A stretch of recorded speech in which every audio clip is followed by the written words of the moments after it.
This podcast is sponsored by Yolo-Games.com. Spend your way to happiness with Yolo-Games.com. And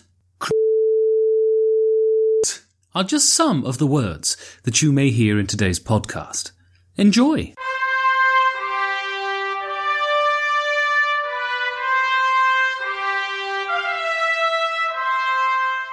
Hello and welcome to the Perfect Information Podcast, a board game podcast of self-satisfied selectivism with me, Yorgos, and the reason you all came here today, Ben Maddox.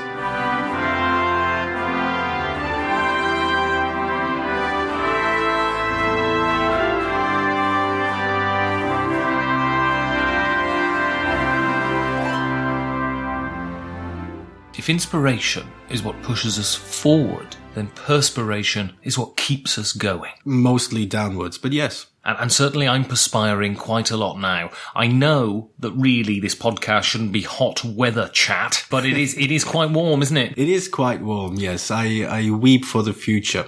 The sunny tropics of Berlin. I was lying in a hammock yesterday, Georgios. I was lying in a hammock reading a book about physics. And do you know why? Because you're weird. Because I'm a pretentious twat, Georgios. Yeah, I hate hammocks. So I can sit there and go, oh yes, did you know that light quanta are directly correlated to energy within the universe or some shit? I mean, I read it, Georgios. I'm going to be honest, I read it, didn't understand a word of it. Not a word. I mean, even like the small words and if, I don't know what they mean. Yeah, I noticed that about you today. It's not today, it's a perpetual state. I'm perpetually ignorant, Georgios. Right. It's some kind of macro dyslexia then. Yeah, that's what it is. I'm macroly stupid because I don't get enough omega-3 fish oils. I see, yes. I see you reading the imprints on bottles again. That's right, because I believe if a huge food conglomerate tell me, because I don't believe they have any vested interests. No. Not like the media or scientists. So if they tell me, a big food conglomerate tell me that the hydrogenated vegetable oil and cow blood that they're serving to me as a healthy breakfast snack is healthy, why would they lie to me, Georgios? Yes, I think the fact that so many scientists disagree with them just proves that, academia is rotten to the core. It's a liberal conspiracy, Georgios. Liberal conspiracy. That's what I was going for, yeah. They're all communists, Georgios. That as well. That's why so many of them have got beards. Yes, that is also true. I mean, for one, there's a clear parallel between liberalism and communism. There is. They're the same thing. They are the same thing. Yes, definitely. They are. And, beards. Trotsky? Quite. Stalin's. More of a moustache. I mean, they've got more feathers, but, same thing. Like, feathers on their face is like a feather beard, isn't it? Yes. Anyway, so, this week, Georgios, we're going to talk about something meaty. It's going to be another one of those state of the hobby chats. Steak of the hobby then. Meaty. I'm getting hungry. I'm a vegan, Georgios. There's so much wrong with you, but even mentioning the word steak offends me. Oh no, you're offended. Well, in that case, steak. I mean, unless you're talking about, of course, the device used to kill vampires, in which case they're vegetarian because they're made out of wood, mostly, Georgios. That is true, but are vampires vegetarian? I mean, well, no, they're not vegetarian. They drink fucking blood. I mean, that's the opposite of vegetarian, isn't it? Is it? Yeah, blood ain't vegetarian. All right. It comes from an animal. The human animal. The human animal. Good God, you're so deep today. The most vicious animal of all. Yeah, right after every other animal. So, we're talking about... No, cats aren't... No, cats are vicious. Sloths, they're not vicious, are they? Well, that's just because they don't dare attack us because we're bigger than them. That doesn't stop Jack Russell's. What does he have to do with anything? Anyway, we're talking about... This topic was inspired by reading a blog post by Gaming for Justice. Yes. And you can follow them on Twitter at Gaming for Justice. And Is there an underscore or something? Maybe. Right, Gaming for Justice. I'm not here to pimp other people's stuff, Georgios. Why not? I'm here to pimp our stuff. And you out to rich businessmen. Well, yeah, but you would be surprised how many of them just want to talk. Yeah, but some of them, they want tapped ass. It's sad. He wrote a response to Bruno Faiduti because Bruno Faiduti recently published a game called Waka Tanka. Was it recently published or republished? I'm not sure. I think it was recently published. At least it was definitely reprinted last year by Yellow, I believe. And Bruno Faidutti wrote an article about why he chose the theme he chose. To précis it, essentially Bruno Faidutti said, because the game has representations of Native Americans and sort of classic, in inverted commas, representations of Native Americans, right? The sort of shaman and the rain dance and all of those sorts of things that we get from, sort of mid-20th century representations of people that were generally constructed by people who weren't Native Americans. And his essential excuse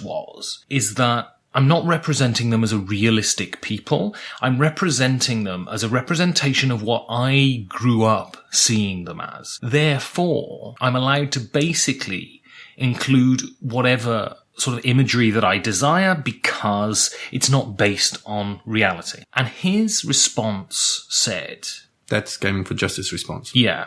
That you're misrepresenting a people's culture based upon the fact that essentially you just want to. Right. Which is essentially what Bruno Faidutti said. And this isn't about this particular case. What this is a general exploration as to whether we are complacent in the hobby. Whether we choose not to address political aspects, racial aspects, sexist aspects within the hobby. And does that mean that gaming gets away with certain things that other aspects of culture don't? Yes. Next question. So, firstly, I want to ask you the sort of origin of this. Why do you think there is this reluctance to talk about social or political things within gaming? I think a lot of it, there's a lot of causes for that. One of them is the fact, of course, that gaming has its roots in pastimes for young people, for children, for youth, for people who might not be that deeply involved in political questions and larger issues, or may not have the experience to understand certain things or realize where injustices are being perpetrated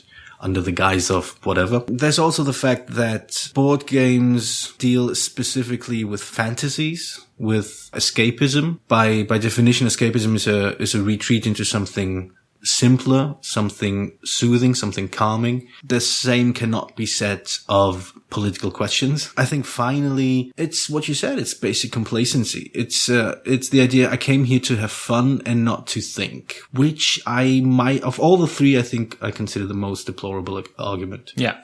I mean, there's that classic thing, isn't there? There's the areas you don't talk about. You don't talk about sex, you don't talk about politics, and you don't talk about religion, right? That is the received wisdom. And that is bullshit. Polite conversation, you don't touch on these subjects, but the point is, without those subjects, what do you talk about? The bloody weather. The whole point is that human interaction is based upon engaging topics. Sex, religion, and politics are very engaging topics. And, when you just meet someone, you shouldn't step over lines, but there is, and I think this comes from a large part of the board game commentariat. Right.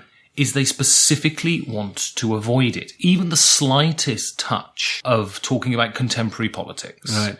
Results in people shutting it down, saying, no, this is a hobby about games. This is not about politics. But it fails to acknowledge one very crucial point. Literally everything you do in your life is about politics. Yes, and while I agree with the argument, I find the phrasing a little difficult. I would slightly change the phrasing in the fact that politics is part of everything.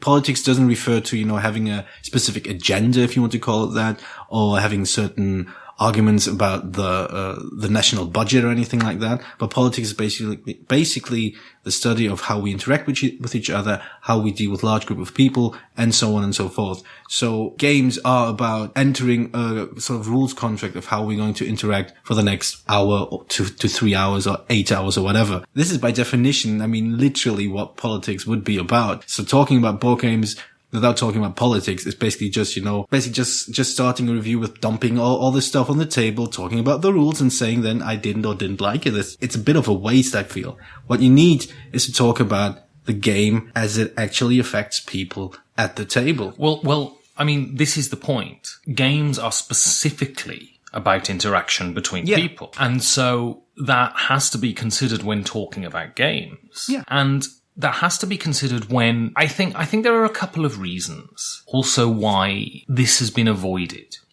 Because I think primarily, well, games are in their infancy in terms of being considered cultural artifacts, right? I mean, chess aside, but I think the people who are coming into gaming, not just the designers, but also the people who talk about games, are starting to think about games in a different manner. They're starting to think about games in terms of evaluating them on the same level as other forms of culture, right? And so now they are starting to be scrutinized in a way that they haven't been previously. And when there is no scrutiny, you can get away with murder. Right. And now people are starting to say, now hang on, you can't have Ungo Bungo Man on the front cover of your game. It's misrepresenting someone, and they're starting to point this out. And there is a large resistance of people who haven't been forced to confront this within their hobby. That are now resistant to this because they feel that this kind of serious discussion shouldn't be brought into this area. But what that then results in is egregious things. The representation of women, the representation of certain races, the glorification of certain forms of human interaction that are negative. War, for instance. Colonialism.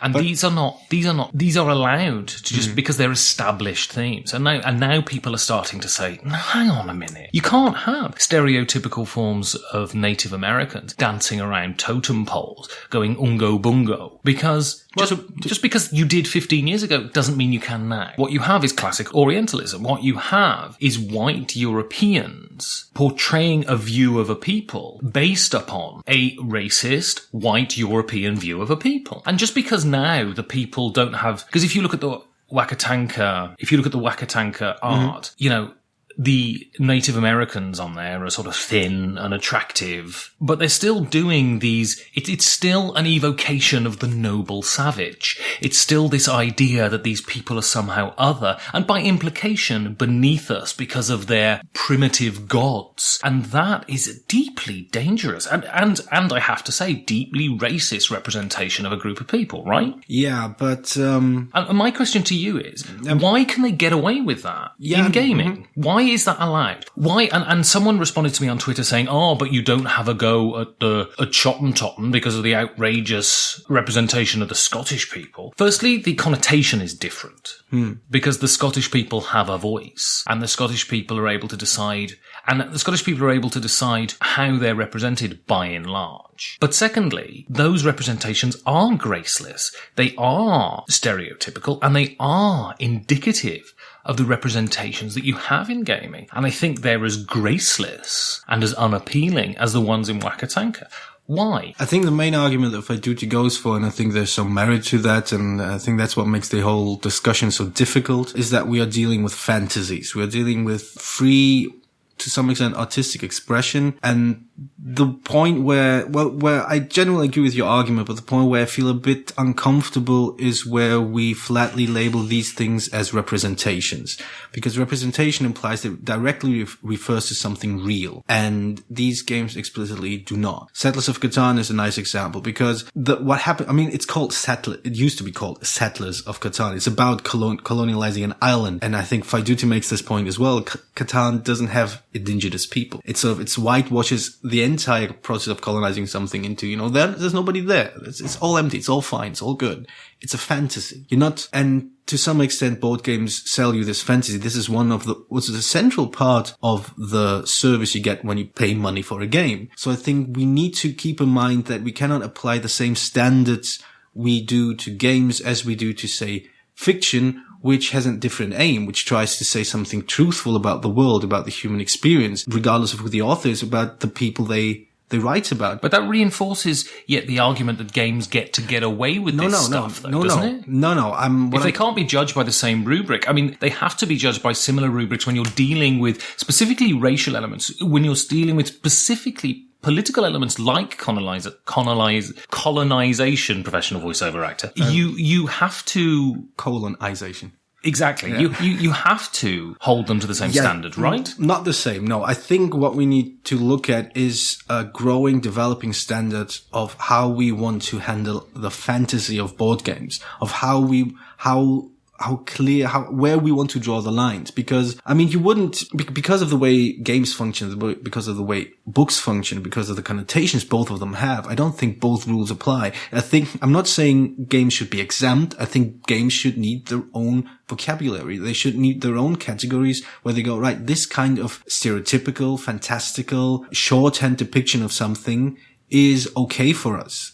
We understand it's fantasy. We understand this is not referring to a real people. This is not a way to think of these real people. I'm not saying, this is all fine. Everything goes. I'm saying sit down and talk about this. This is what we need to do. We need to sit down and talk about, right, where do we draw the lines? Because we can't copy. But saying this is fantasy, therefore it's fine, is a total abnegation of responsibility. It's literally what every author in the world says. Right, but regardless of this... No. I want to harp on this point. Let's look at Nabokov. Let's look at Lolita. Lolita is not a celebration of pedophilia. No, but that's the point. Yes, that's exactly the point. But saying, oh no, it's a fantasy, therefore I'm allowed to show racist representations of certain peoples, and without having, and Faiduti absolutely specifically says this, I did no research and I based it upon comics that I read in the 60s. Yeah, and I think that's absolutely unacceptable. Yes, I agree. And saying that it's a fantasy, therefore you have to have a separate set of standards is an abnegation of responsibility. So it isn't. I'll come to why I think this is allowed to happen a bit later. But I want to use another example. And this is and it's something we've spoken about a lot on this show. And I think it highlights the cultural insensitivity that is inherent in this hobby sometimes. And this is the winner of the Deutsche Spielpreis this year. Yeah. And this is Mombasa, right? Mm-hmm. And this is a game that it seems to me, and I know we've gone on about it before, but is highly negligence. And if you're talking about abnegation of responsibility and about a blatant refusal to acknowledge the bloodshed and the genocide that went into it, right? And we are participating in a hobby. Now, I love games, but we are participating in a hobby in which a game that implicitly condones colonialism can be allowed to win one of the biggest prizes in gaming. Yeah, I think there's something wrong, no? Yeah, no, I agree. I think I was very disappointed when I read that Deutsche Spielpreis went for Mombasa because, again, it follows a tradition which we used to mock in a different context, but I think which sort of exacerbates the whole problem in that we tend to easily separate theme from mechanics. We tend to see theme as an add-on, something we can ignore or include however we feel like it. But what matters is mechanics. And I think the Deutsche Spielpreis thought the same way. They thought it doesn't matter what it's about. What it matters is the mechanics. Do the mechanics work? Are they fun? Are they engaging? And by all accounts, that is true. It's a good game. It's a good mechanic, a good combination of mechanics. It works. And I think this is an argument that I've always felt strongly about, that you cannot separate the two. You cannot ignore one because you like the other so much. And the point is, what you have, right? And I'm coming to why I kind of think this happens so often in gaming. Europe, I'll talk about Europe now. By and large, you have a white, middle-aged, middle-class person designing games and playing games in Europe, essentially. Possibly, yeah. A large majority. And their history, I mean, maybe not German, but certainly British history, certainly French history, is predicated on the benefits of colonization. We are not asked to look at the crimes that we committed in the past with an overly critical eye. Only this week, a French politician came out describing colonization as cultural interchange. And, how they benefited so many of these countries in Africa. And this is the attitude people have. People don't want to be confronted by their guilt. And also, their method of learning history is the history of their colonization. Therefore, they think it's a worthy topic for games. And the problem is, in Europe, there's no real dissection of the effect of the colonized. It only comes from the view of the colonizer. And so many European games are based around going to a country, taking over a country, taking their resources, amassing their resources and selling them for your own profit. Yeah. And because it's the standard vocabulary of board games, Mombasa gets away with it because that's what all games are about. But the fact is, Mombasa could have been a game that made a point. Mombasa could have been a game that if you include indigenous peoples there into that game, you're then asking people to make that decision. Are you willing to slaughter these people to get their diamonds? But what Mombasa refused to do was acknowledge that. It paints it as a purely economic exercise for your own benefit, and does what the colonials did, which say the people who actually live in these countries are fundamentally unimportant. It's only the benefit to me. And this is what concerns me about, in 2016, we have a hobby in which a game about colonialism, in which the people who are indigenous to this land are simply airbrushed out of history like they have been for the last 350 years and not afforded a voice. This is a problem, no? Oh, yeah. No, I think it comes down to, I think I agree with you on the point that it has become the standard vocabulary of games. It's common that games are about some form of colonization. You amass resources, you turn them into money and or victory points or something in between. It's all these kind of games are about reducing complex situations that the theme suggests into simple economic principles, very simplistic principles. It's a little bit like every manager I've ever met. These games sort of promote this idea that basically, you have economic principles, you have mechanics that you put somewhere that you pay attention to, that they work well together. So your +4 here add up to +6 there and whatever. And then you sit down and think of a theme that might fit. And, you look at the economic history of, I guess, Europe, if you're European, and you find something in colonialism, and then you go, all right, this is a nice exotic looking country. Let's call this Mombasa. Let's call this a lot of places, basically. Again, this separation between theme and mechanics. The problem isn't that games deal in fantasy and that's where they abnegate, responsibility. The responsibility is abnegated at the moment where we separate mechanics from theme, where we try to suggest that what we do has no effect in how we call it and how we use it, and it's the frame that we put it in. Yeah, it's fine. It's fine because it's just a game about economics. Right, yes. But of course, the history of the world is just a game about economics. But unfortunately, in that game, people are constantly slaughtered, and to disregard that is an abnegation of responsibility, and the reason it's allowed to persist is because it's middle-class white men. And so when you see Mombasa, especially when you're into games, and you see the designer of Mombasa, you say, oh, this game's going to be good. And you look at it and you don't really think about it, and you play it and you say, oh, that's great. Yeah. And games don't ask you to engage with them politically. And this is why someone like Gaming for Justice and people like this are crucial now. Right. Are crucial to elucidate those thoughts, are there trying to say, now hang on a minute, we need to think, because what this is doing is reinforcing an idea that something very, very bad was very, very good. Yeah. I think even if in only the tiniest way, and I don't buy that it's a tiny way, I think that, when you have these constant positive representations of colonialism in a hobby that you're deeply immersed in, you assume that that's fine. Yeah. Because it implicitly says it's fine. It's a victimless crime, and it's just not correct. And so I have one more question. Right. And it's a question of why. So, Gaming for Justice guy, I don't know his real name. He has a Twitter name, and that's all I know. He published this article about Wakatanka. It is a he, right? I assume it's a he. I mean, maybe. Oh, there we go again. Yeah, there we go. My patriarchal. All right. So the article was published, and I retweeted the article. And then there was an instant reaction of, are you crazy? This is absolutely outrageous. How dare you criticize this game? And it wasn't just, oh, I see your argument and this is my counter argument. The instant reaction was, the implication was, you shouldn't be bringing this into the bloody hobby. Why? Why such outrage when people want to engage with these on a political level or a social level? There are two reasons. One, as I mentioned before, games are fantasies, games are escapism. They're a safe place, a kind of emotional safe place for people. And all of a sudden, sort of breaking the, let's call it, magic circle of gaming as a whole is outrageous. I mean, I agree. I mean, it's like when I sit in a cinema and all of a sudden somebody starts talking about whatever pisses them off about the movie. I'm like, leave me alone. I'm just here to enjoy the show. And to some extent, I can understand that. It is understandable. The other point is, I made this comment elsewhere, and I was mocked for it, but I find it disheartening that a lot of language being used is of the polemic and the hyperbolic kind.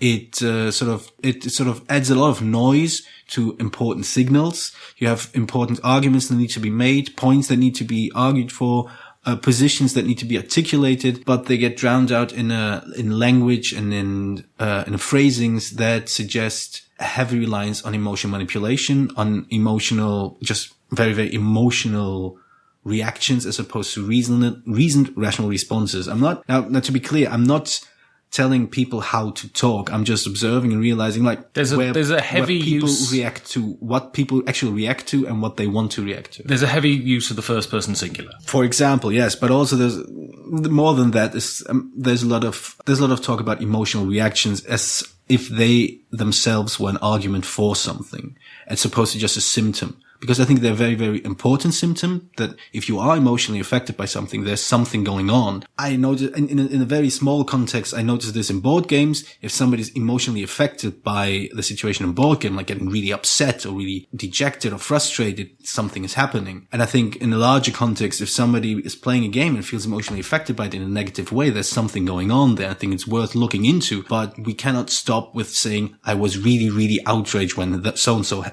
said that, or was really emotionally affected when this and that happened. We need to articulate why. We need to, especially people who aren't directly affected this way, need to understand why, so they can hopefully make an informed decision. Go, right, we support you. This was fair. This was not fair. We should change this and that. We should maybe change the way certain depictions are being promoted in board games, or maybe we should just, talk about how we can find a way to negotiate some sort of common ground where you can go, right, we do want to deal with this fantasy, but we do not want to come across as mocking a people. Well, this is the point you say, and I think what it is a deficiency in empathy. Yeah. I think a large part of the argument when things like this happen is, well, I'm not bothered by it. You should just calm down. And the fact is, that's privilege, yeah. I'm white. I'm ostensibly middle class. I'm educated. White middle class people are never represented in a sort of way, are not constantly represented in a way that brings out this, what am I trying to say here? White middle class people are doctors and lawyers and homeless people and alcoholics and CEOs and actors and singers and musicians. And they're not defined by their race. They're not defined by the particular colour of their skin, the particular arrangement of their facial features. They're defined by what characterises them. So they're not represented racially. The problem is, with other races, is they're represented racially first. Right. By stereotypical drawings, by them going through the classic routines, dancing in front of totem poles, for instance. And that's how you're defined. That's the issue. You're not given an individuality. You are constantly represented by your social group. And what it is there's a lack of empathy. I'm not bothered by it. Why are you bothered by it? You're white. Why are you bothered by it? Why? Because I see this and it suggests to me that if I were to be playing Mombasa, for instance, with a friend of mine from Africa, I can't imagine that they would go, oh, this is a good game, isn't it? I'd imagine they go, where's the black people? Oh, no, we're just companies from foreign countries coming in and taking the diamonds. From who? No, we're not taking them from anyone. They're just lying on the ground. Just go in, pick them up, make some money. It's lovely. I would be fucking appalled. And saying, oh, well, it's just white privilege. No, I'm just empathetic. I just understand that it's possible that people might be offended by that. Well, yeah, there's that. There's the idea of, how does it make others feel? But there's also just the basic idea of, regardless of whether you want to be empathetic, it's just, there's this central moral, ethical argument that do we want to treat people this way? Do we want to treat certain people, because of certain characteristics, a certain way? Do we want to always depict, I'm going to pick a personal example because, not because I'm really deeply affected because I barely encounter it, but because it does sort of relate to me. But it does annoy me when Greeks are depicted as perennially bankrupt, as supposed to be some kind of punchline.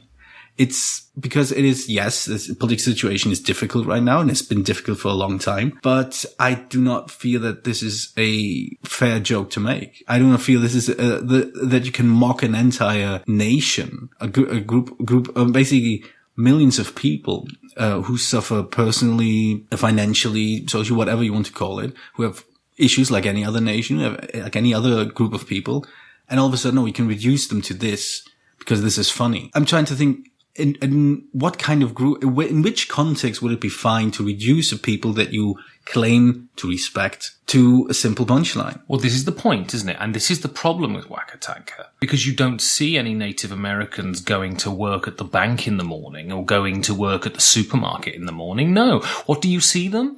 You see them dancing around totem poles and evoking spirit animals. And this is the problem. You're reducing them to this stereotypical sense of who you think they are. And what does that do? Well, it reduces them to a punchline, to a gag. Pretty much. I think, and to further the ethical argument, it reduces you to somebody who's an awful person, basically. Because even worse than what it does to them, it does something to you. This act makes you less human in a way, because you refuse to empathize. You refuse to respect a fellow human being. So, are we talking all out of our bottoms? I just have one bottom, so in my case, am I talking out of my arse? Are we just horrible liberal bellends that, you want to kill? Have you got to the end of this section? Get on the guild?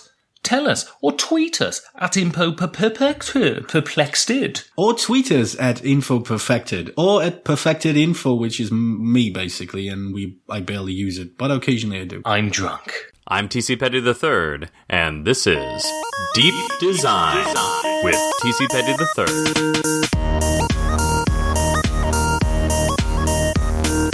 Advanced Rules Writing Part 2, The Reckoning. Writing rules is like being beaten to death with a foam noodle or being motorboated to death. At first you think it'll be fun, and then it gets real, and then it gets boring, and it takes you a long time to die. It's kind of like all the bad parts of being a game designer in one. You have a cool idea, it doesn't work, and then you have to revise endlessly, and still people think it sucks. Writing rules is many metaphors for boring things. So enough sugarcoating. You've already learned the basic format of a rulebook and have some vague idea about the order in which your thought should be transferred to the electronic page. Now is the time to get deep. The goal is to create a modern rulebook that relays information in the most direct and visually stimulating way possible. To be concrete and consistent while also being concise. Today, we learn the second part of that glorious mission statement. The main headings of the sections you are about to hear with your ears are: be aware of ambiguity, be consistent, and tips and tricks. Time to get educated. Ambiguity. Or being concrete. This, listeners, requires a high level of craft to achieve and is also the absolute most important aspect of writing rules. Remove ambiguity. Here's an example of something ambiguous and something concrete from my own rules writing for Xenon Profiteer. On your turn, you may take the distill action. A distill action is where you will discard all the cards of one type from your hand, attempting to remove as many as possible. Okay, so that sounds good, right? I distill stuff by getting rid of cards. Okay. But no, it was like smearing shit on a bagel and telling yourself it's chocolate. Where do I discard those cards? Also, can I choose not to take the action? It seems like I should, but I don't know. And most importantly, how do I actually do a distill action? It says it's an action I can take, but it doesn't exactly say how I can do it or when. It doesn't really say anything, honestly. This is a problem you run into a lot. The set of sentences seems kinda concrete, but there's all kinds of holes. Here's a more concrete way of stating the same thing. For your distill action, remove all cards of one element from your hand and return them to the general supply. This action must be completed at the start of your turn. Now players know that a distill action is specifically this thing, how it is done, and how it must be done. I've removed the casual disease word may and replaced it with a must. Instead of talking around what the action actually is, I've stated clearly, for your distill action, you do this thing. What was that? You want some subheadings with more tips and tricks to help keep your rules writing more concrete and less ambiguous? Lube up your brain hole. Let's go deeper. Explain your core rules thoroughly.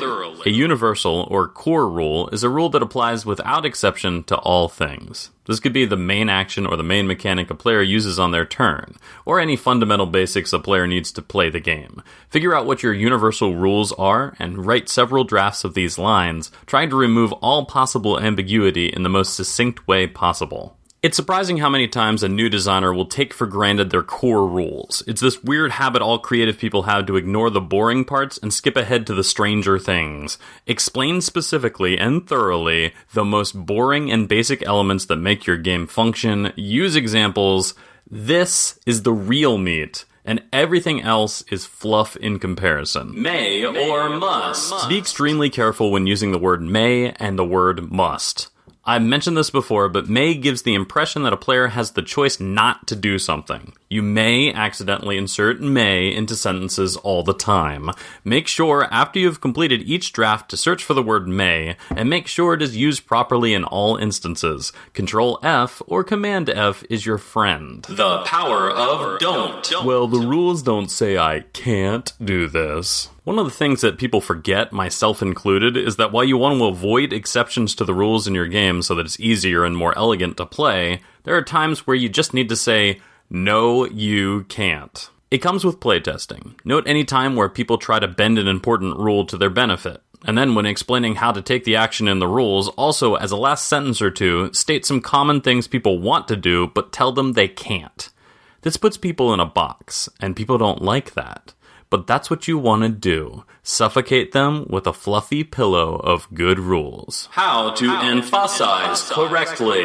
So if you only listen to one thing, I have to say this entire podcast, to be honest, is super important. The most important aspect of writing the rules is being clear and concise, making sure that every sure that your player can very sure. Was that confusing? Don't put super important rules in separate boxes.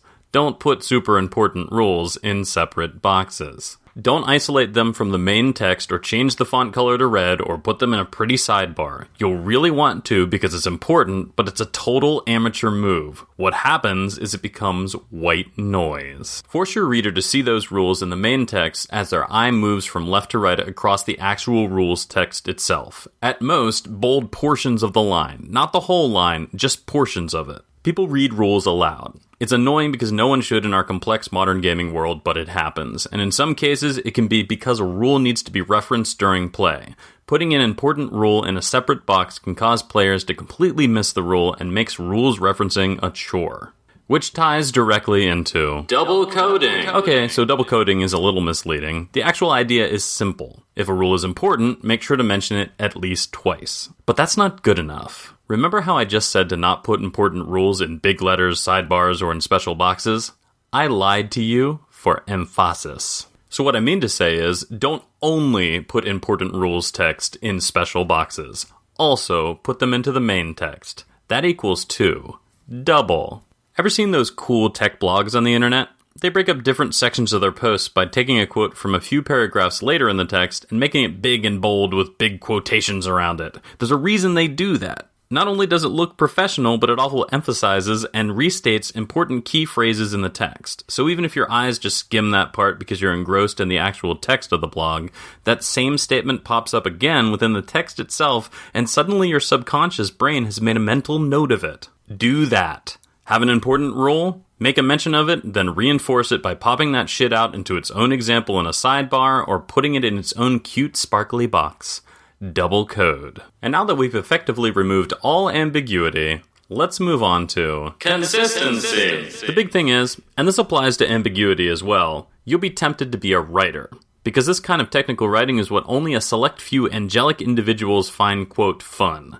Flavor and thematic embellishments that utilize every constituent scintilla of your lexicon are fucking fantastic when used appropriately in sidebars or italicized text at the beginning of a section. They are terrible and confusing when mixed into the rules text itself. For example, if you call something a battle, it is a battle. It is not a clash or combat or fight or encounter or war. Pick the one you like the best and use it and it alone when referencing it throughout the rulebook at all times. This isn't just for actions or things in the game. It also applies to the most basic concepts. One of the big things people forget to define is what a round or turn or phase or part means. I'm not going to specifically state which one you should use for what because wargamers and cube butchers define them differently. But be consistent. If a turn is where a player takes a certain set of actions, then say, for your turn somewhere. Are there phases of an individual turn? Well, don't ever call them parts. Are there scoring rounds? Well, if there is, don't call anything else a round of play. It sounds easy to do, but when you revise any of your rules, that's when the problem pops up. Control F or Command F is again your best friend. Search for and replace all instances of any keyword you decide to change. If you can make a quick glossary of special terms for yourself as you're writing the rules, do it. If you don't know what to call an action, name it something insane that you'll never forget, and then search and replace all instances of it later. If there's a process in your game, define it once in one place. All of the rules related to that process must be there. There cannot be an exception to that somewhere else. There should be a section that says movement. Here is how movement works. And every single rule related to movement should be in that one area, and nowhere else in the rule books you should be able to find anything about movement. The other reason you should do this, not just for the sake of sanity, is because when someone needs to refer to the rules, they're not flipping between 10 different pages because there's movement rules all over the place. That was Rim and Scott from the Geek Nights podcast at PAX East this year. All rules for a concept should be found in the same place.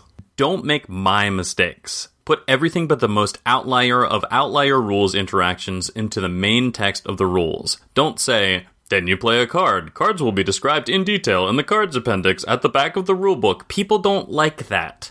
No. And remember, if a rule is double-coded or repeated for emphasis, it should be read the exact same way every single time. Do not contradict yourself. Control or Command F. Perspective. So let's talk about the English language for a moment. Some people will state that writing a rulebook in second-person perspective is the most modern and efficient voice. You, the entity reading the rulebook, do all the actions. You take your turns. The answer really is, do whatever the hell you want. Second and third-person perspective have their advantages and disadvantages, but whatever narrative voice you choose, just make sure that you do not switch between perspectives in your main text. You stay consistent, listeners. And finally, as promised, let's drop some general tips and tricks that will make your rules more gooder. Tips and tricks! Alright, the first one is simple. You can't do it alone. You're too close to the project. The most common thing is that you will completely omit several important rules because it's extremely difficult to keep track of all of them when you already know how to play. Rules are all about comprehension, and you are the worst judge of whether or not you are comprehensible. Print out a copy of the rules you made and grab a pen. You'll miss things on the computer screen, and seeing a physical copy makes editing easier somehow. Don't know why, it just does. Then get someone to look at the rules. Anyone. Your mom, or if she's dead, one of your friends that haven't died, or other game designers. They'll find some stuff just by looking at it. Then blind playtest the rules. Don't just have someone look at the rules, have someone learn the game exclusively from the rules and provide feedback. It sucks because either blind playtesters are super positive and give no feedback, or they are stupidly critical of things that don't really matter and play the game one time. But there is no true way to test the efficacy of the rules other than blind playtesting. Then if you can, convince your publisher to pay someone with experience to prove your rules. Publishers don't want to spend money, I get it. Rule books aren't the most important thing, but this little investment of cash can build a positive reputation for their company. It should be just part of doing business. And then finally, actually make those changes. It's the most important and obvious thing, but make changes. Don't go, oh, it's good enough, because the work required for revising a layout would be time intensive. You'll end up posting rules around it online later anyway due to public pressure, so make it as good as possible the first time, and desperately try to enjoy the release of your game with as few rules hiccups as possible. Bullet points versus text blocks. Huge blocks of text are extremely daunting to players attempting to learn your game. I've read so many rulebooks, and even I have to take a deep breath before plowing into another boring block of serif text on a pastel, faux-textured background. It's mind-numbing.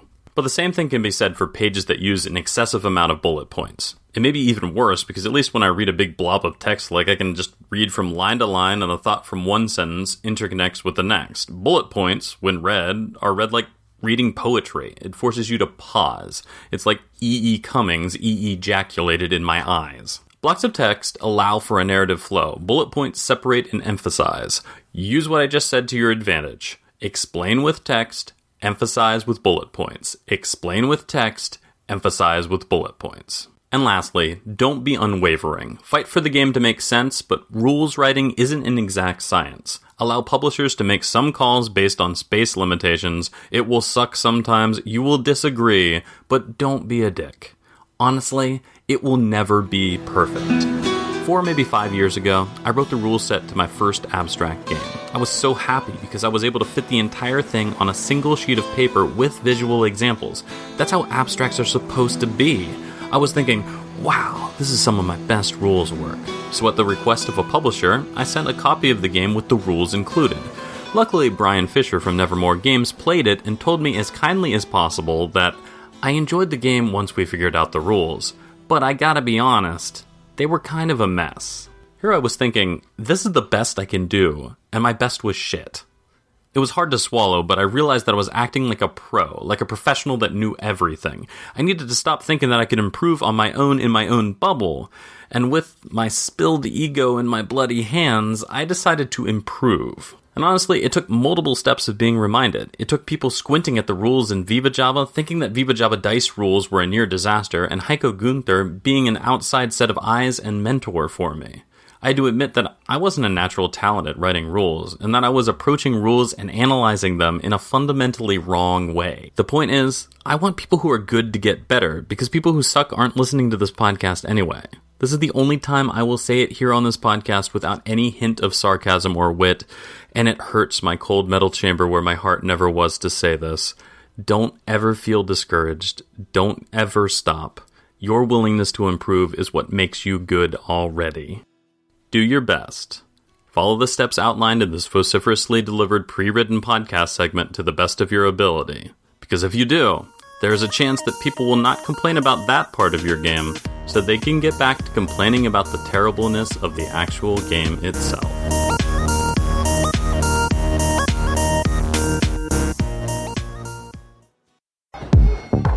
Is that your name on the list? Well, get in there then. Get to the bar and get buckled. Welcome to the guild. Whew. Georgios, Yes, you seem somewhat, leaky. You always choose these adjectives that seem to have no connection to anything much. Well, it's still hot, you know. I was sweating when I came in, and you seem to be sweating sitting here. I'm not sweating, Georgios. I'm glowing. You see, now I'm not the one that... Go ahead. Well, because, I've been, in an artistic reverie, Georgios. I'm not going to lie to you. Mm-hmm. It's been quite stimulating working with old T&R and... The mouth harp. Not just that now. I'm being given more duties. More things to put in your mouth. That's right. Like words, Georgios. Aren't they supposed to go out of their mouth, though? They come in, I combobulate them into beautiful melodies, Georgios, and I release them like so many colourful moths, flying through the air, Georgios, and smacking into people's ears and splattering all over their faces, like when you're driving down the motorway and like you hit a seagull on your windscreen. It's beautiful, Georgios. Right. Hence the bucket. I carry the bucket because when I'm this artistically stimulated, right, it's possible I may vom. Okay. Because artistic stimulation equals stomachicular rejection, Georgios. I can see why they put words in your mouth and not the other way around. I sometimes write lyrics. I know you do, but I'm quite certain that ooh and ah do not actually qualify as lyrics. Get this. My dog, its legs are long, its arms are furry. I know that. It'll love me, surely. What do you think? It's a song I wrote called My Dog. That's the most horrible thing I've ever heard. Well, you should hear the melody behind it. I mean, it really please pumps it up. No, I can't do it because I don't have a synthesizer in my mouth, Georgios. So I can't do it. T&R. But anyway, safe to say, yes, I'm just quite artistically sated at the moment, Georgios. And that's good. I'm going to write a song about my cat. And do you know why it's artistic, Georgios? Do you know why it's artistic?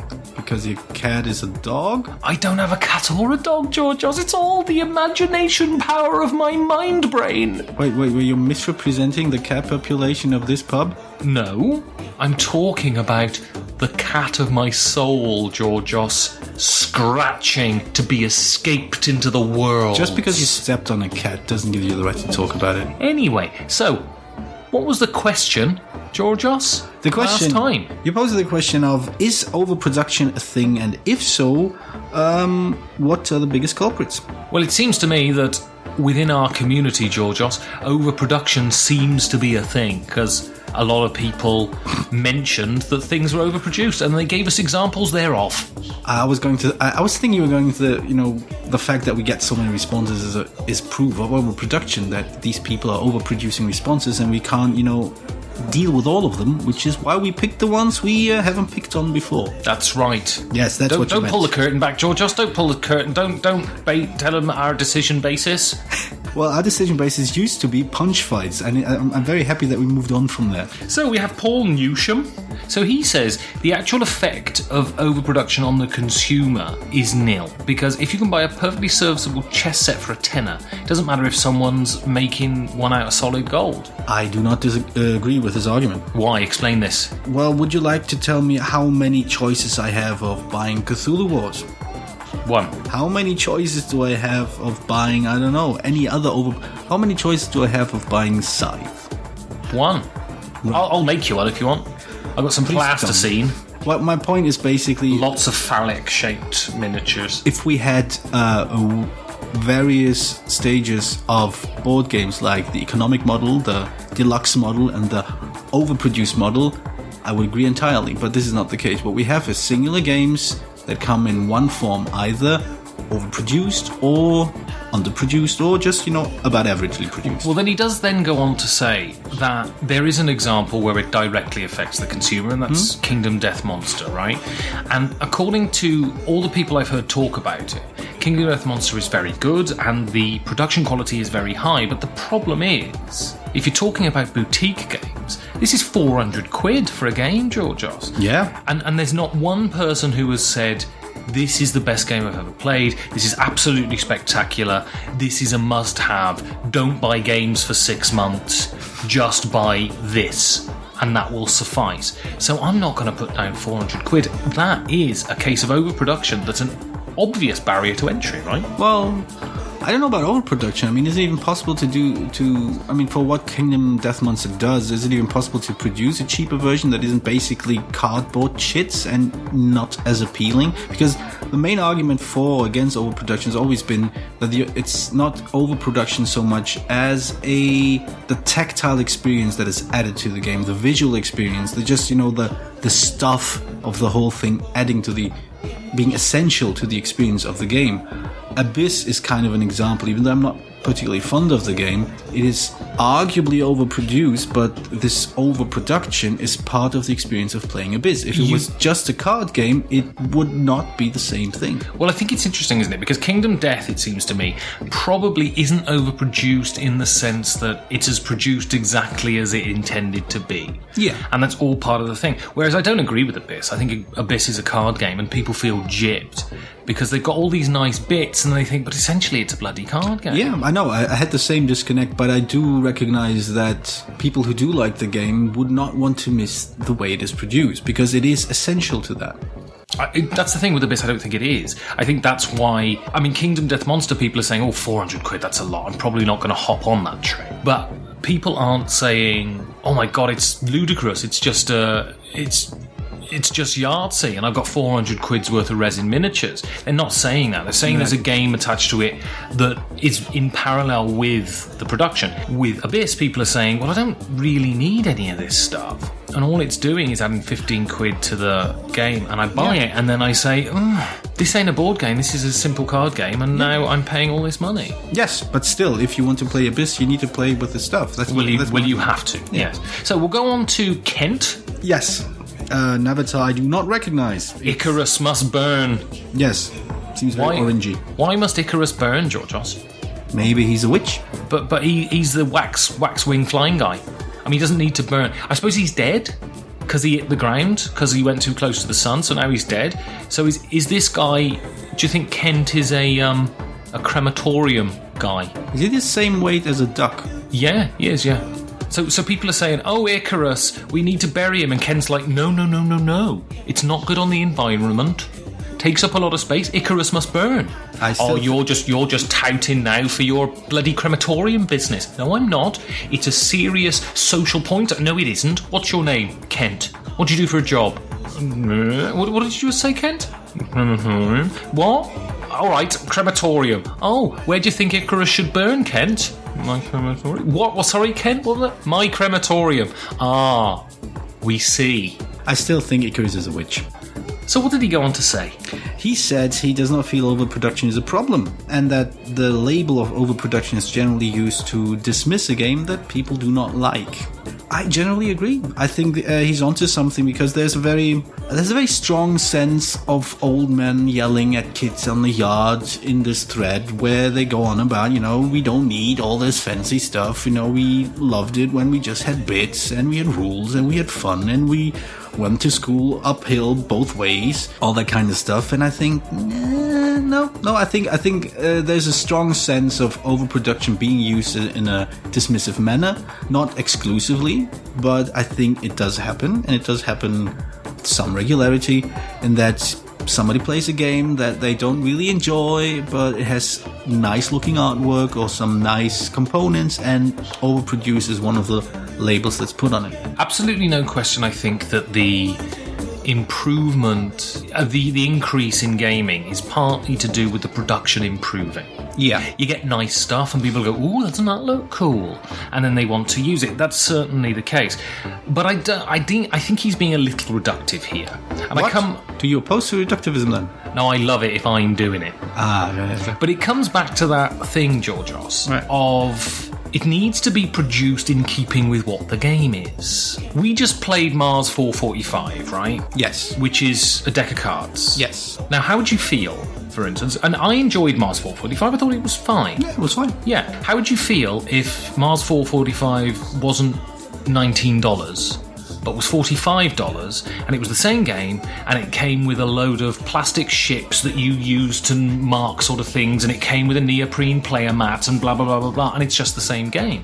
You'd think, I don't need X, Y, and Z. And it's not because you don't like the game, or or you're saying get off my lawn. What it is there's a disconnect between what the game actually is and the production. It seems extraneous. And I think that's part of, certainly some people go, I don't like this game, and look at it, it's all bloody plastic shit.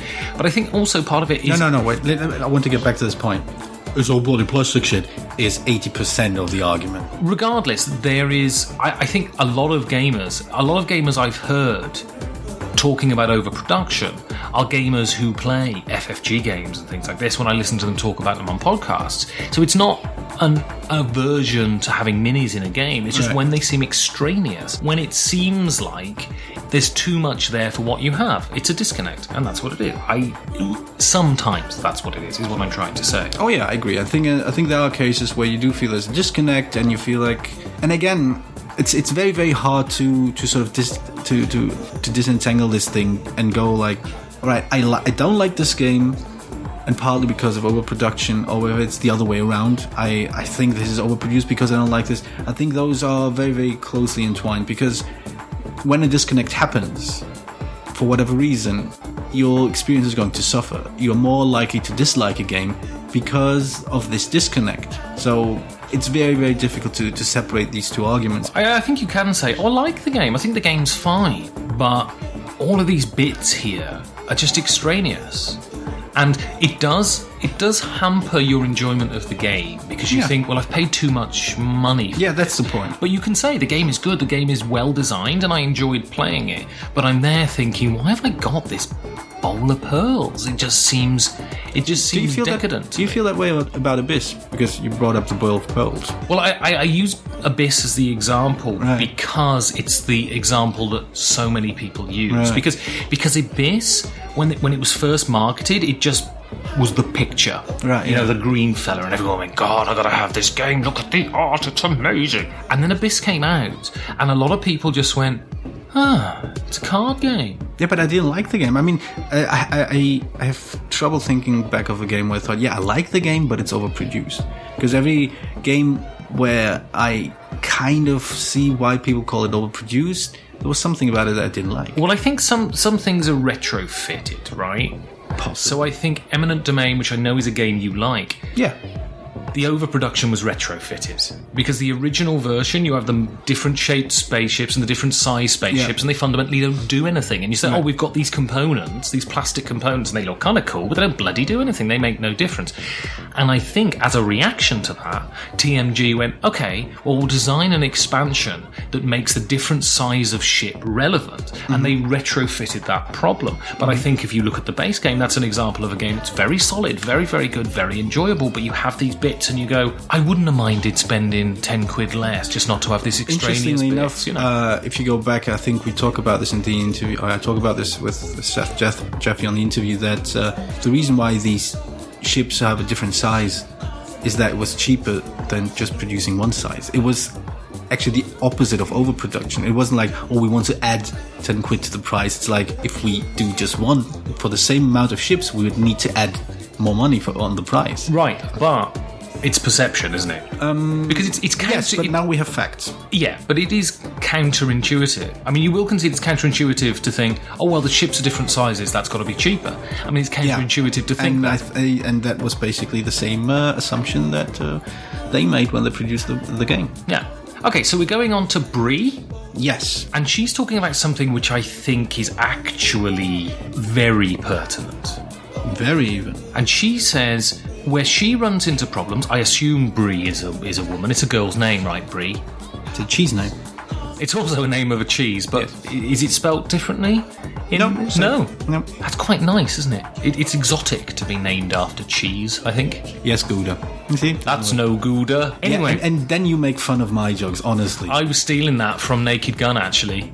Really? Yes. That was How I Met Your Mother. So, she's talking about where, I think, she's talking about overweening ambition without skill sets. So she's saying that you have games that aspire to this lavish production, but they don't either have the know-how or the budget to be able to do it, and so they end up cutting corners and compromising. Right. And so there's nothing worse, is there, that you get a game and it's got minis in, and you pull the minis out and they're just crap. They're just they look like sort of melted candle wax. And so the aspiration is there. The mind is willing, but the spirit is weak. You know what I mean? And I think that is where components, where you expect them to be to a certain standard, and now we have a certain sort of standard within gaming, and when they fall below that, you would have been much better off going for a cheaper alternative, going for standees with art in it, for instance, you know. So if I'm hearing it correctly, when publishers put in pretty stuff but ask money for it, that's bad because you don't really need it. But when they want to help you not pay too much money for a game, it's shit as well because the minis aren't good enough. You see what this is, Georgios? Yes. This is like the Wicker Man at the end. You've constructed a Wicker Man, and now you're burning it. What I'm hearing is I'm Christopher Lee and you're burning. I am Edward Woodward. Yes. But the thing is, and she says here, and I have also an example of this. She said, I'm kind of hoping that Brie's going to reply and go, actually, I'm not a she. And you go, but you're called Brie. But I like Brie Larson. What do you think of Brie Larson? All right. But she said in one game, she went for standees instead of minis. Right. And I think the worry was she couldn't differentiate the minis on the board when she saw the pictures, and the standees are. So I bought at Essen 2 years ago, I bought Mythotopia, the Martin Wallace game. Yeah. And there was one version for 35, and there was one version for 45. The 35 one had cardboard chits with art on them, and the art was pretty nice. The 45 version had wooden bits, generic-y sort of Euro game wooden bits. And the idea was, well, the wooden bits are kind of easier to see, which is right, but they didn't have the character or the charm of the cardboard bits. So I went for the version with the cardboard bits, and the people at the counter were genuinely surprised. They were like, well, we got the extra version for an extra tenner. I said, no, I prefer the art on the cardboard bits. If you allow me a small future spoiler, I was playing Vast the other day. And I have a copy with both the wooden bits and the cardboard bits. And the group I played it with was very interesting because they all immediately went for the wooden bits because of this old style charm and this Euro snootiness.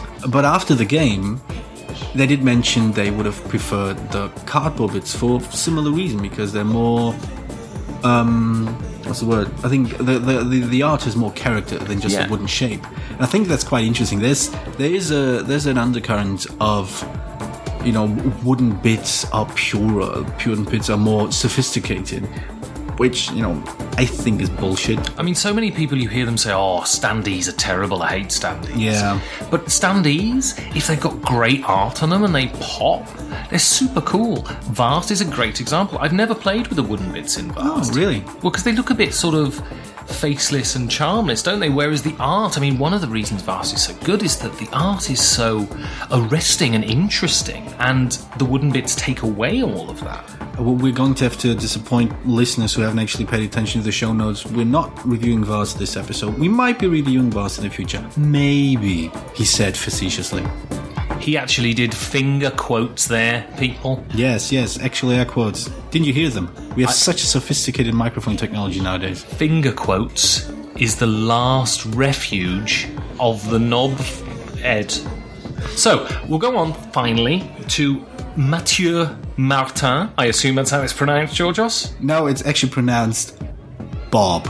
So, Mathieu Martin, what does he talk about kings and air and steam? What does he say about that? I think he talks about the practicality of bits, basically. And that, I remember sitting in a room where people were playing this and they were making the same complaints, in that the minis were great, but they were too big and they were actually obstructing gameplay. Yeah. You either couldn't see things, or you couldn't grab them properly, or they didn't stand where they're supposed to stand, and so on and so forth. Which is, I guess, a tangential question as far as overproduction is concerned. This is just a case of, let's say, misproduction. Yeah. Use a ruler. What? Use a ruler. Use a ruler? This bit's this big, so this bit's got to be this big, innit? I got a ruler. Oh, but we don't use rulers because we're creative. Well, we'll use a ruler. Stop being a fascist. It was the conversation in the production of this game, I assume. I'm quite certain it was the conversation you had in the boys' locker room in the 4th grade. I don't understand all of these things you're saying to me, Georgios. Anyway, just as an honourable mention, yes, I would like to mention, I think he's a new contributor, and we couldn't really mention him. We didn't have the time to actually delve into the arguments. I mean, to be honest, if you're talking about essays, Georgios... If you're talking about overproduction... My God. I mean, so loquacious, Georgios. Pages and pages. So I just want to say thank you for commenting, Lucifer. Yes, well done. And, really... Well, especially the middle part will give me... Actually, I keep reading it at night before I go to sleep because, you know, it really touches me here. Yeah, I mean, you know, hashtag long read is all I'm saying to you, Lucifer. Hashtag long read. Right, Georgios. Well, I'm going to go now, and I fear that my creative ventures are affecting my emotional profundity. Your creative juices are leaking, and therefore you need a mop. I haven't really, if I'm honest, for the last week, I haven't really thought about Janine very much. I mean, sometimes she enters my thoughts like a restless banshee, but mostly I've been thinking about creating, Georgios. Yes? Creating new life through techno music. I'm not sure that's quite how it works. I've got a chicken, it ain't sticking, I'll be licking, and you'll be spicking the words to me. What do you think? I just made that up on the top of my head, Georgios. I'm just gonna go. Say goodnight, Georgios. Oi with the poodles already. Good night.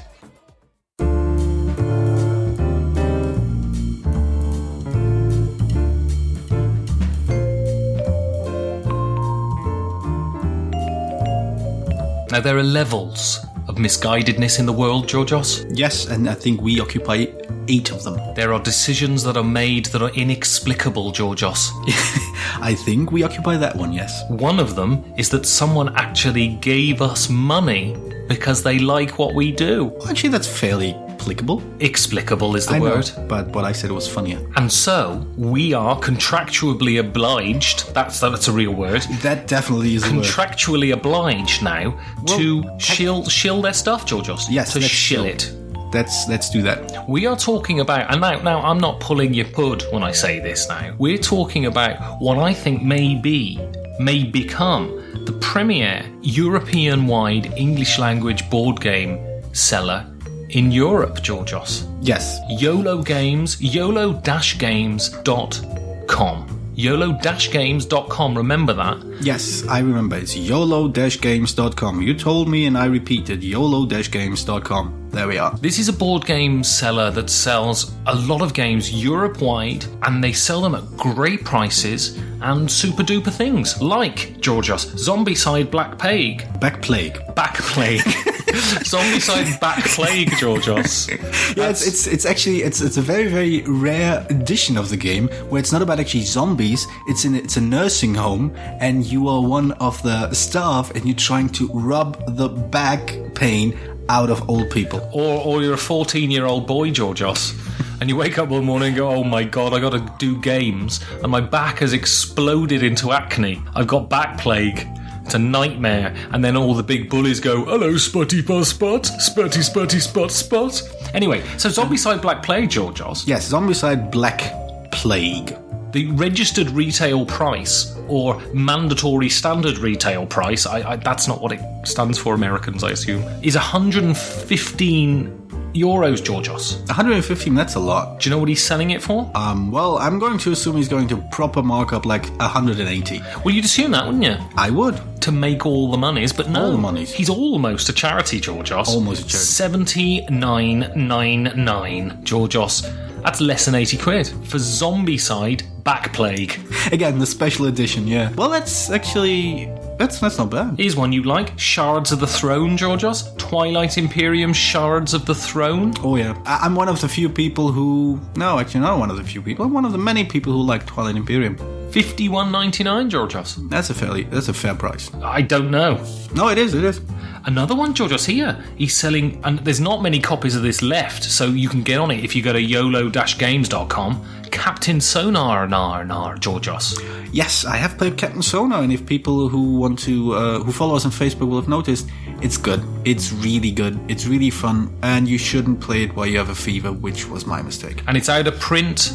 It is pretty much around Europe, but he's got it on his website, George. He does indeed, yeah. 43 Uringtons. He's not scalping you. That is true as well, because I have seen people scalping Captain Sonar. And also, what else have we got here? Chaos in the Old World? Oh yeah, run and get this. You've got to get this now because that's not going to be around. It's actually not it's not getting a reprint. It's not coming back. If you do not have it, go buy it.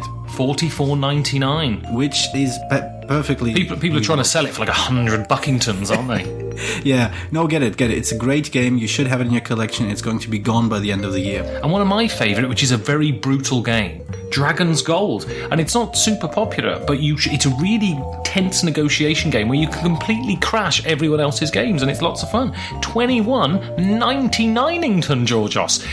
It's so cheap. My eyeballs have just exploded all over your face. Luckily, this was just a figure of speech. It wasn't his eyeballs. My eyes! YOLO-games.com.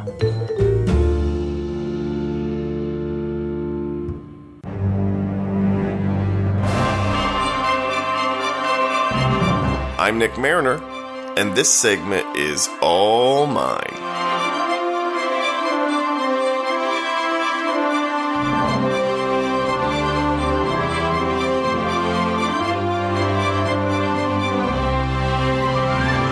Hello, everyone, and welcome back. I got a new mic to do the show, courtesy of my co-host from the other podcast I do, Topher and Nick's Pop Culture Picks, available on iTunes and Stitcher. New episodes due out this week, but that's neither here nor there. Hopefully I get some improvement on the sound quality of this bit as a result. Professional sound quality, same crappy content. As of the recording of this episode, a new project from Tasty Minstrel Games has hit Kickstarter called Chimera Station. From the looks of it, you take monsters and turn them into bigger monsters and do things on a board. They didn't pay me to advertise this drive, so I'm under no compunction to sell it more than that. It appears to be a pretty popular campaign thus far, and close to completing its goal already with over 3 weeks left to go. In their description, Tasty Minstrel points out that they turned to Kickstarter for this project because the production of the Build-A-Monster figures, apparently essential to gameplay, was well outside the resources of the company to create a quality production. although it's worth pointing out that Kickstarter is a pretty standard funding component in most of TMG's lines. And with great results usually, I might add. One of my favorite games from last year was Scoville, and we have crowdfunding to thank for those stellar-looking pepper meeples. I haven't backed Chimera Station, and won't. That's not a commentary on the project. Admittedly, I filed it in my personal wait-and-see folder of games coming out. But a great many people seem excited about the novelty of these workers with interchangeable parts, a worker placement game in which you actually build your workers. I'm not funding the project for a much simpler reason. With very few exceptions, I pretty much never contribute to anything on Kickstarter. I'm pretty sure that places me into the minority here from a semi-formal analysis of games media, and by semi-formal I mean, of course, keeping a running mental list of tweets I see while in bed or on the toilet about people funding projects they enjoy. But even a cursory glance across the various outlets in our hobby reveal that most podcasts contain a segment in which they discuss the news of projects on Kickstarter and what might be out and available. One of my favorite YouTube channels, Rado Runs Through, is devoted partially to demonstrating games that seek Kickstarter funding, and full books are being published about how to get a thing successfully funded through crowdsourcing sites. One book in particular was written by Jamie Stegmaier, whose own project Scythe funded in the amount of time it took him to tweet, "Hey guys, I've got a new game on Kickstarter." I'd like to have a frank discussion on this week's segment about my views on the phenomenon of Kickstarter and what role it is currently playing in our hobby. But first, as always, a few anecdotes to illustrate what has me thinking of this particular topic in this particular week. The game that has been getting to the table most in our group in the last few weeks is the aforementioned Jamie Stegmaier project Scythe. I'm going to come out and declare a very unpopular opinion here. Scythe is really, really good. We want to play it all the time, and sometimes force ourselves not to because the backlog of other games we want to play just keeps getting longer. Scythe, as I mentioned before, went up on Kickstarter with a modest production goal of $33,000, eventually just eking by with over 50 times that amount, finishing the campaign at nearly $2 million earned. Let's say that amount again, out loud, in case this new mic cut out. Almost $2 million earned. The project had stretch goals that reached up to $1.5 million and hit every single one of them. The copy of Scythe that we were playing happens to be one of those deluxe Kickstarter editions. And the thing is just a goddamn beauty. Upgraded components, a larger central map, those additional power dials unique to each faction. I actually don't know what comes in the box that wouldn't come in the dumb old regular box. I bet basic Scythe is just an old shoebox full of actual wood chips and a dead pigeon that's supposed to be the bird from that yellow faction. I wouldn't know. We don't slum it on our game night. Actually, I wouldn't know because, as previously mentioned, I didn't back the game on Kickstarter, and a copy isn't that easy to get a hold of these days. Scythe is not the only game that made its goal and then some on Kickstarter. It appears to me that any game that promises even a modicum of theme and dangles highly stylized and detailed plastic minis in front of backers is bound to fund above and beyond any goal they set. I'm pretty much describing the entire business model of Cool Mini or Not at this point. The devil is in those stretch goals. Gamers just can't resist grabbing their credit cards when a publisher says just $100,000 more and we'll throw in a 15-inch Kraken instead of that regular-size Kraken that probably won't come out of the box in 90% of our game scenarios anyway. Side note, as a reminder, Krakens are terrifying and our oceans are full of monsters. But for every great success story from Kickstarter, we see a lot of smaller games from small publishers that don't make the cut for whatever reason. I in no way here mean to suggest that Stonemaier Games, Tasty Minstrel, or Cool Mini or Not are gluttonous, plutocratic monster corporations preying on the minds and coin purses of uncritical shopping zombies and whose robber baron greed is crushing the life out of mom and pop corner stores. All of those companies depend on Kickstarter as part of their funding process and benefit well from it. We benefit from it because they put out quality products. However, there are a lot of quality products that don't make, and I don't think I'm qualified to hazard a guess why. Just this morning, I ordered a copy of a game I've been anticipating more than most this year, New Bedford. New Bedford didn't make its first Kickstarter campaign, apparently because they made the terrible mistake of acknowledging in its original title that the game is about whaling in New England right about the time of Moby Dick. You know, That beloved American novel that is really good. And you should read it as an adult because 11th grade English ruined it for all of us, and it really is a good book. It's a little hilarious that if we take issue with slavery in games like Puerto Rico or Five Tribes or the setting of Mombasa, we're called the PC police and told to remain quiet. But whaling in the time of whaling, now that's just uncalled for. I can't wait to play New Bedford. It looks right up my alley both mechanically and thematically. And again, for as excited as I am to get that to the table, for all my anticipation of what looks like an excellent game from a smaller company that needed the crowd support, I still didn't back New Bedford on Kickstarter. Let me say why. Because it's the same reason I didn't back Scythe, which I was also excited to play. First, my games budget is limited, and there are dozens of games out now that have been out for a while that I still don't own. I would rather spend my money on something I could get now, and I know I will like, over something I really want to get later and just hope it happens, no matter how good it looks. Second, and more importantly, by time I became aware of these projects and followed the link to their respective campaigns, their goals had already been met. The projects were funded. In my mind, at that point, I was going to get to play the games eventually. What would be the point of paying for them now? At that point, I'm using Kickstarter as a pre-order service and very little more. Now, I already know the response to my question, why would I back if a project's already funded? There's the obvious answer of securing a copy, especially if the game is highly sought. Scythe is very hard to get a copy for non-backers, as I mentioned, and that's a choice I'm just going to have to live with. I have a friend with a copy. That's good enough, I guess. Another answer is increased backing yields upgraded components. Again, that's neat enough, I suppose. I already said the pepper meeples in Scoville are a delight, and the upgraded coins and resource tokens in Scythe are cool, not to mention the recessed player boards are convenient as hell in the game and achieved as a stretch goal, but none of those things I just mentioned are necessary for gameplay either. I have yet to see a Kickstarter campaign that says, we'll make the game for $20,000, but if you back up to $50,000, we'll fix all those shitty design choices and come up with a decent game. All of that additional funding is cosmetic, and I'm sorry, that's just not attractive enough of a thing to entice me personally. And then, of course, there's exclusive content, in which anyone who backed the campaign is going to get game bits and features that no one else could possibly get from just buying it on the shelf once it hits general distribution. There are two camps when it comes to exclusive content. One that hates that there could even be the slightest addition to a game floating around in circulation that they don't have access to because they missed the funding boat and somehow feel slighted for having an incomplete game, and another that funds a project specifically to get this exclusive content, what they imagine is a complete game, and then find out that the publisher included them in mass distribution anyway and feel slighted that other people got the same complete game they got when they didn't pay for it early too. The second complaint is only slightly less exhausting than the first, but really they're both kind of dumb.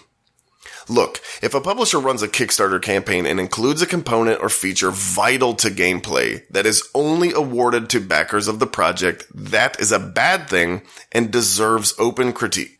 But for the most part, that exclusive content is tangential to the core game. And not having it doesn't actually change your ability to play the game as it was designed. That kind of marketing really is preying upon the well-established acquisition disorder of our hobbyists. And this is the point where I do take issue with Kickstarter. Let me first say that I am not openly criticizing anyone for frequent Kickstarter funding of board games or for games publishers for using Kickstarter to get their games into circulation or improve production quality. Now, on the surface, Kickstarter appears democratic. This crowdfunding method is a way for consumers to determine what games see the light of day through perceived merit and which ones don't. It's really the same choice we used to make as consumers at the shops, just one step sooner. However, I don't think this is how Kickstarter functions in practice. Instead, we need to first acknowledge that it is primarily a pre-order service. That games that are going to get funded to the nth degree because gamers spend their money there to ensure they receive a copy as early as possible and with the full range of potential content. And we need to also acknowledge that Kickstarter is a primary component for the hype machine in our hobby. Everyone knew about Scythe months before Scythe got anywhere near any of our tables because of the massive funding it received. It obliterated its own goal and the record for funding of a board game on that site. It was incredible, and seriously, hats off to Jamie and his team for doing it, because they also put out a product on the other end that lived up to expectations big time. Yet while our attention was on Scythe and our money funneled more and more into its bucket, making the game bigger and sleeker but doing nothing to affect gameplay, plenty of projects went unnoticed and unfunded. Scythe set a goal for $33,000 to fund and hit the market. That means about $1.7 million went towards Scythe only to make it a more attractive product. I am certain that several projects came up and failed to make their funding goals at or near the same window as Scythe that could have benefited from a fraction of that $1.7 million, yes? Games that were good games and would have attracted a lot of the same gamers that Scythe did. Once again, this is not a knock on Stonemaier Games and other companies that succeeded in crowdfunding. It's not a bad way to produce games, just a new way, and one that they've figured out how to manage well. What I mean to say is that I continue to hear Kickstarter defended as a site that protects underdog publishers and lets small projects that wouldn't otherwise be able to see production come into the hobby and flourish, and I'm sorry, that's just not the way we're using it. Good games from good designers using small companies fail their campaigns all the time using Kickstarter, while other good games meet their goals exponentially in the name of upgrades and exclusive content. This is how the market works. It's not a slide on those who succeed within it, but if practicably, our intention was to use that site, more so than any other crowdfunding site, to give a chance to all games that deserve it, then we would eventually stop backing a game once it's successfully funded and click over to the next campaign to consider backing it instead. From an observational standpoint, that is totally not what we're doing. So y'all, let's call it what it is already. I'm Nick Mariner, on Twitter at @TheGoodMariner, and my board game blog is I Call Yellow at ICallYellow.com. Thanks for listening. It's crass, unsophisticated, and emotionally manipulative. It's this week's review. Remember the good old days of TV, before the dark age of streams and peer-to-peer sharing? Would you like to go back? Now you can with the Networks. You get to run a TV station for 5 seasons and develop shows, i.e. pick a card. Land ads, i.e. pick a card. Engage in network politicking, i.e. pick a card. And cast actors in your evening lineup, i.e. pick a card. Seasons pass, shows age, and ratings change. You need to keep on top of everything to make it big. Lineups change and new shows storm onto the screen. Will you be at the helm of a ratings juggernaut or just NBC? i.e. pick a card.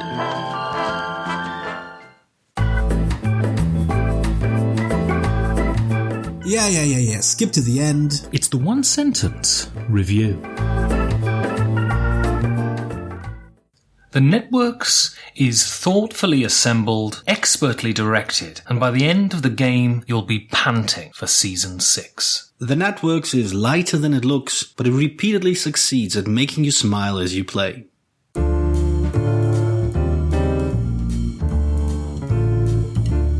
Georgios? Ooh, what's that in the corner of the room? I don't know, but it's eating peanuts with its nose.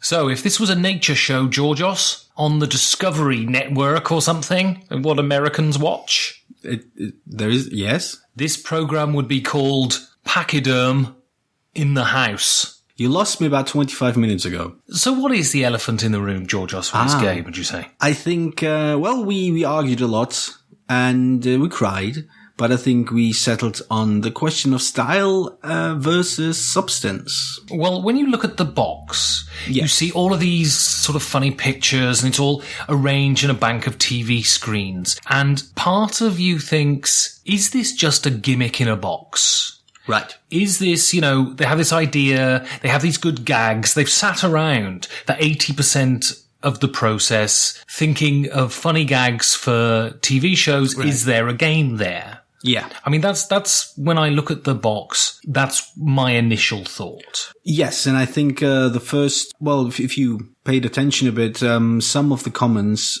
did mention that it is a bit light. I mean, and in my case, I have a game still in my collection from way back when I started that fell into this trap exactly. It was a funny theme, funny gags, but the game is very lackluster, and that game was Shea Geek by Steve Jackson Games. I still have a fondness for it because I like the humor, and I have memories because I've owned it for so long. But I have to admit, there's not much of a game here. So this kind of fear is, there's a precedent for that in the gaming hobby. But I think what's really interesting is that fear is completely ungrounded because there's a game here. There's a solid game that is interesting, engaging, and gives you decisions, even though essentially what you're doing on your turn is taking a card. The impact of taking that card... Pick a card. Picking a card. The impact on the other players is important. Yeah. The impact on what you're doing is important, and also when you pick that card... the ripples go through the rest of your game. It dictates what's going to happen in the future. Mm-hmm. And the art is humorous. The names for shows and actors are really engaging and charming. Yes. But it's not a one-note gag. It's an actual game that actually works. Oh yeah, no, I agree. I think it harkens back to I think vaguely like early Eurogame type games where you have fairly little direct interaction. You pick a few cards, but what you basically do is you choose from the options available to you, and you occasionally weigh whether you want to pick the best one for you or maybe the second best one, which your opponents might really, really want. So these are usually the kind of decisions that are going through your head. And to be fair, it's been a long time since I've played this kind of game and enjoyed myself. This time it was enjoyable. I didn't think it was too mean-spirited, though admittedly a lot of it has to do with the players and less with the game itself. But that's always my fear with these kind of games. But in this case, you have a fairly low interaction game, but you're engaged because you have these situations to solve. All right, this show is going to age at the end of the season, or this is going to score big this time. How do I plan for next turn? How do I plan for 2 seasons from now? Do I want to keep these things? Do I want to find a show that I can swap it? And what do I do with these stars, and so on and so forth? And those are interesting decisions. They're not, to be fair, they're not very, very deep. They're not very, very challenging. They are pleasant to play. They are unlikely to cause AP in most people, unless, they're... there are some people that will always take an hour to do absolutely everything. Quite true, yeah. But you're right, I don't think it's an AP-inducing game. I think the synergies are quite simple between the cards. Yeah, they're straightforward. I want to land ads because that will keep my budget on the level. I want to look at the network cards, which affect what happens. I think we're moving away from the elephant in the room, so let's go back and talk about all these things a bit later. But yes, I agree with you. This is not style over substance. This is a game. This is a solid game. It's not the most innovative game, and saying this sounds far, far meaner than it's meant, or than it's really, really applicable here.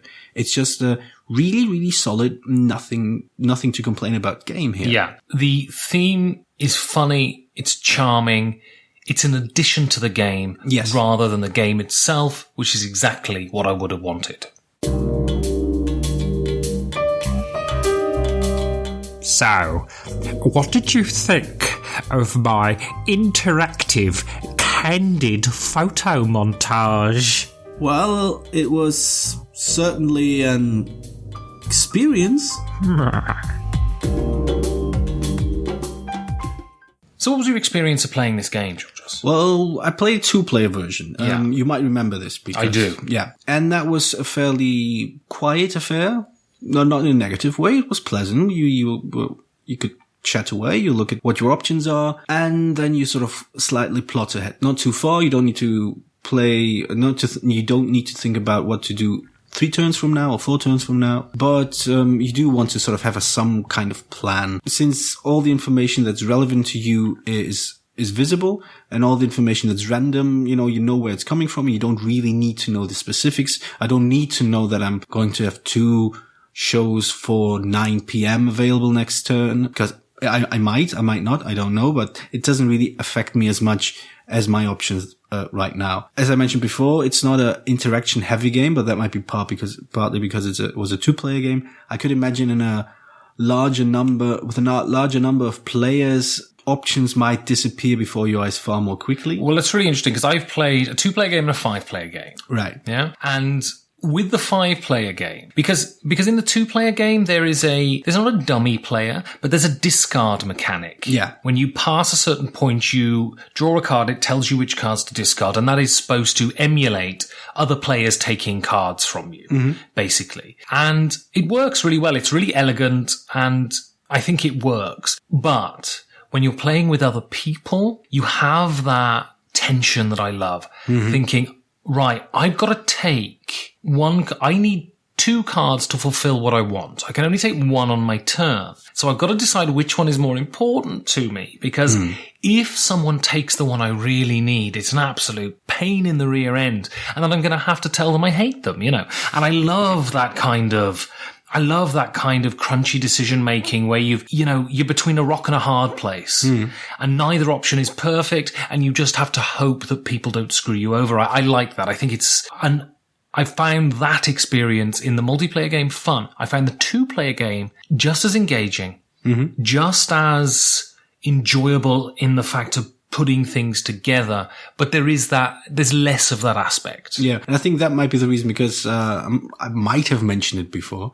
I really don't like that aspect about games. The idea of, sitting here helplessly while other people sort of take away the things I want and I can't do anything about it, which is why I don't particularly enjoy these moments in games. So in the 2-player version, since this is lessened, this is a great advantage for me because it allows me to enjoy the game far, far more. So if you're leaning towards my end of the game pleasure spectrum, then I can assume a lower player count of this game works well. But I loved it as well as the mechanics, the way of scoring points. Right. Pushes your network to lean to a certain genre. Yeah. So when we played, you were like HBO, I guess.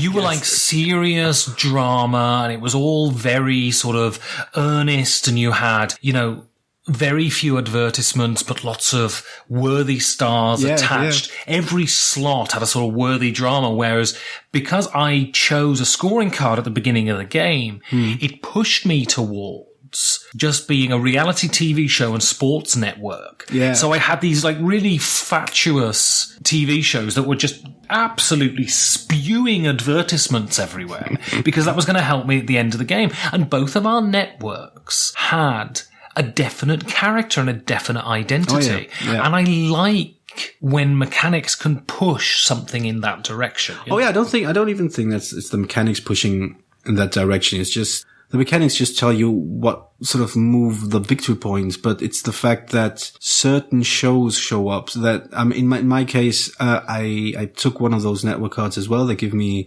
some bonus at the end of the game for one type of genre. I picked the genre, and those shows give me extra points. So I was kind of going down one path as well. It just happened at this point I had 2 drama shows, so I continued with drama. But in this case, I think it was the narrative implied, or at least the backstory implied by my choices that gave the whole thing character. It's the idea of like, okay, I picked another drama show because that I want to score these extra points. But then again, the idea of comparing it to HBO as opposed to something else comes from what we think about in the show, because I had when the game ended, I had the Breaking Bad spoof, I had the Big Bang Theory spoof, and I believe I had the American Idol spoof even as a just purely to score points, and it just made me chuckle. Yeah. And this is really the pleasure of this game. You have these little tidbits of flavor that you pick, and all of a sudden, I mean, your choices are basically guided by the mechanics, because, you're trying to score points, but these little bits of flavor suggest a character, suggest depth suggest, depth in theme suggest, that you have a TV station that has an identity. An identity, yes. That has a credo. Whether that be a despicable credo of just spewing out shit, or whether you want to do something creative and worthy. And this is the thing. If we come to the names on the cards, so you have stars, and you have advertisements, and you have shows. And they all have sort of names that are spoofs. The shows have names that are sort of spoofs on current TV shows or past TV shows. The stars have sort of generic names like Adorable Hipster. Yeah. Or Shakespearean trained actor, these sorts of things. And what they do is allow you, and what I love when we talk about narrative in games, and we talked about this, it's about games give you the scaffolding on which you build your own narrative. Exactly. And these generic names suggest to you things. Yeah. And they build a picture in your mind where you colour in. Exactly. Yeah. All of the different aspects, and you make that picture full yourself. And the game pushes you towards that, and it's very clever and it's very funny. And there are certain twists on tropes that are humorous. And there's the juxtaposition of I had the Adorable Hipster running the American Gladiators type show. She was hosting it. And that's an amusing juxtaposition. And those names and that style pushes you there, I think. Oh yeah, no, I think that's definitely, I'm not sure who to commend. I'm going to lean towards the graphic artist here. But the fact that you have descriptions is far more evocative of who these stars are than any names would be. I mean, if it was to be Bim Jerry or Rom Trues or something like this, it would just be... Dumb is the word you're looking for. Dumb, and it would get old very, very quickly. Yeah, that's exactly it. And if you pulled the game out 5 years later, you'd be going, who the bloody hell's that supposed to be? Because, you know, you have people you have actors that are absolute household names now who disappear. Megan Fox is a good example of someone sort of 5 years ago who was absolutely everywhere, completely ubiquitous and gone. And giving you, and that's the point, the stories that games tell are about giving you the scaffolding on which to build. And these indicators give you that. No, I agree. I think, to be fair though, whereas the stars have these generic descriptions, which are great, which are very evocative, the shows do refer to actual shows, so these might run the risk of aging eventually. So you go, what was that show that ran 3 years ago? I don't remember it. But I don't think it's to the detriment of the show itself, because, to the game itself, because these shows are still funny even if you don't exactly know the reference. Right, this is the point. They're just humorous. The names are so silly. I mean, even if you don't know what what was the Walking Dead spoof? I don't know, something with the strolling, treated and released. Yeah, treated and released something. That was one of the ones I didn't think was particularly good, but there we are. As a joke, maybe, but as a way to sort of get both of having your cake and eating it too, of referencing a show on its own being silly enough to sort of evoke a chuckle.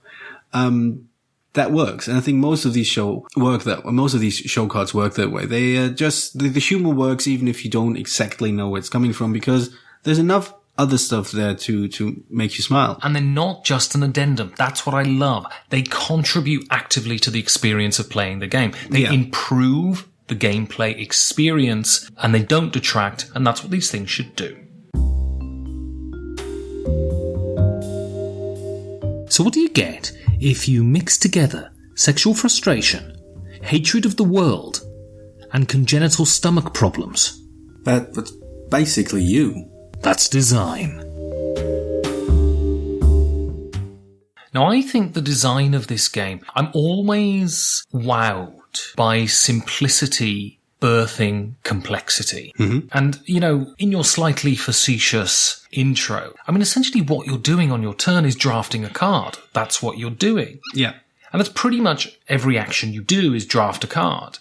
But that really branches out into some interesting, tricky decisions based upon the cards that are there and based upon the cards you already have. And simple design that leads to deep, complex thought, I'm always in awe of. And I think this game does that. I think I agree with the general idea, just the specifics. Well, first of all, I think if I had half a point to subtract from the overall rating, it would be in the design aspect, and that I think the core mechanism of picking a card from the selection is simple, yes, but I think the core of the design comes not from this card mechanic, but the effects on the card themselves. Basically, the small rule elements that are printed on the cards and how they interact, this is where the complexity comes from. But I have to admit, this is sort of the one thing that keeps me from being completely head over heels with this game, and was very close, in that I find the actions not so much, actually, yes, I do find them slightly repetitive. I made fun of it in the short intro. It feels repetitive. I think there are other games where this is far, far worse, where I feel that kills the game, the repetition kills the game. Kingdom Builder comes to mind, where the basic action is really, really simple, but it's so simple, so banal, and gets repeated so often that I fall asleep 15 minutes in. This is not the case with this game. This is fun. This is great. Could it have been a bit more, I don't want to say ambitious, but a bit more out there rules-wise? Maybe. I don't know. Maybe there's an expansion that adds something interesting. Does it need to be? No. I think it works. It works well. It is easy to play. It's easy to teach. And it's something that does not sort of fill up your entire brain when you put it on the gaming table and leaves you with no energy left for something more challenging or equally challenging. You can play this and still have enough energy to play something equally meaty or something or worse or better. I don't know. It sounds simple, but it's easy to play without being stupid to play. Yeah, I mean, this is the point. If you want a crappy analogy. Ah, yes, I'm good at those. This is directed in a very simple way. Yes. There's very few tracking shots and crane shots and sweeping camera angles. This game is beautifully efficient in the way that it's shot. You go from shot to shot, but it tells you the story in a way that is absolutely engaging and enthralling. The game is designed simply but beautifully, and you can really tell with this game. You play some games, and Tyrants of the Underdark is an example for me, that they've gone, okay, this would be good and this would be profitable, so let's mold these things together, and they come out feeling sterile and they come out feeling derivative. Yeah. This game feels like it's been designed with real devotion. Oh yeah. To doing something quality. Is it the most innovative thing you've ever seen? No. But as a package, it's a little jewel that is dripping with the desire of the designer to make the game good. And that's really, I think it's akin to Tim Fowler's games, for instance. It has that sort of, that boutique feel, but that feel that there's a real aspiration to be good, not just to be average, you know? Exactly. No, I think, the impression I got when I was playing this game was basically I could almost see the outline of a much more complex, much more involved game, and then the designer had the guts to sit down and just get rid of everything that hampered gameplay, everything that was a stumbling block, everything that slowed the game down, everything that confused players is removed. What's left is this pure, simple, sort of condensed version of running a TV station. And it works well and it works quickly. I think this is really the important part. You never feel like the game slows down at some point because you're having too many options, because you have too many things you could do on your turn. It stays manageable, and it, most importantly, does not overstay its welcome. It is over just as you feel like, all right, my engine is going, I got my points, and then the game stops. Yeah, it's delicately balanced, and that balance is great. And I can see in the future expansions upping the complexity. I think that's definitely one way to go. Yeah, even though I said I would have liked more complexity, I don't think the game necessarily needs it. I think at the moment it's sleek, efficient. It's like a really solid Coen Brothers film. Playing this made me want to play. What did this make you want to play, young Georgie? It made me want to play two things, and I'm going to cheat in two ways. First, I'm cheating because I'm mentioning two games, and then I'm cheating because one of them is on a board game. It made me want to play a computer game called At.the, which was also about running TV station, also very humorous, but far more complicated, far more running around, far more hectic decision making. But that's basically where the theme matches this game. Board game wise, I'm going to have to be really, really, non-creative, uncreative, dull, so to speak. It made me want to play Pursuit of Happiness again. Okay. Because it was pleasant. I mean, Pursuit of Happiness is pleasant, almost obnoxiously so. But sometimes this is exactly what you want. Networks is also pleasant. It still gives you meaty decisions to make, but it's pleasant. It doesn't make you too angry. It doesn't, frustrate you with certain twists and turns happening. And neither does Pursuit of Happiness. It also has small black cubes you use to track the aging of things, which Networks does as well. So yeah, you pick cards, you collect them, you try to score points off of them. At some point it ends. There's some similarities between the two, but if you felt like Pursuit of Happiness was a bit too mellow and not meaty enough, this might be a good alternative. Absolutely, that's a brilliant one. I mean, I've not gone for theme at all. You never do. I've gone for sort of mechanic simplicity. That sort of very simple thing that blossoms into lots of interesting decisions. And I think I'm going to do this tonight. And it's Orléans. Oh. Because Orléans is very simple too. You pull things out of a bag, you put them on a board. I mean, it's very, very simple. But those decisions then branch off into a decision tree that is engaging and deep and enthralling and sometimes flummoxing and frustrating, and all of those things are great, and they scratch a very similar itch, and I think those two games together would be a great night's gaming. Oh, I can see that, yeah. So, Georgios. Yes. Should the people, Perfect Information Podcast listeners, yes, go out and buy this MFer? Actually, yeah.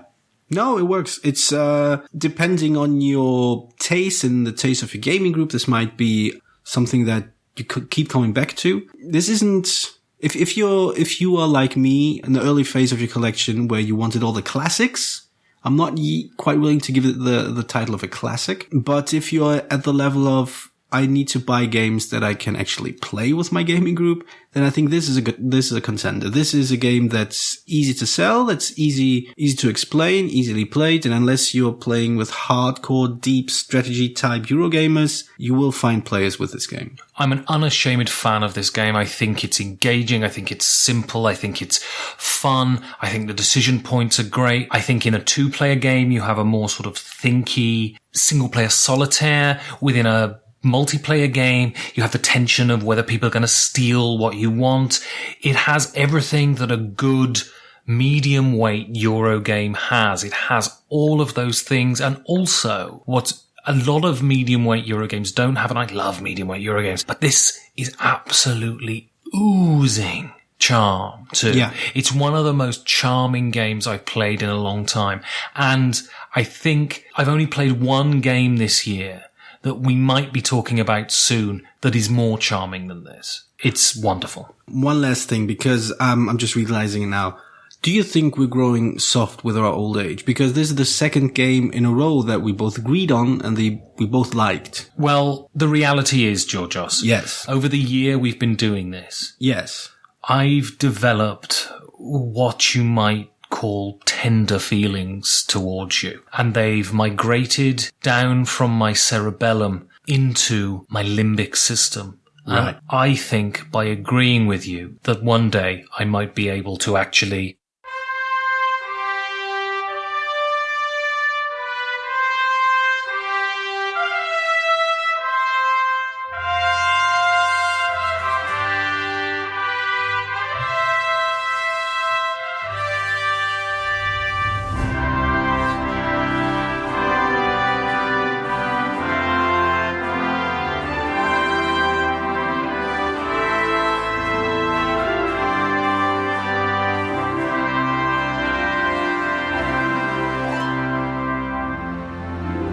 Well, we've had a lot of fun in the sun, Georgios. We did indeed. We almost got sunburned. Did some puns, sold some buns. Good Lord, make it stop. So, if people want to contact me and tell me I'm either A, Yes.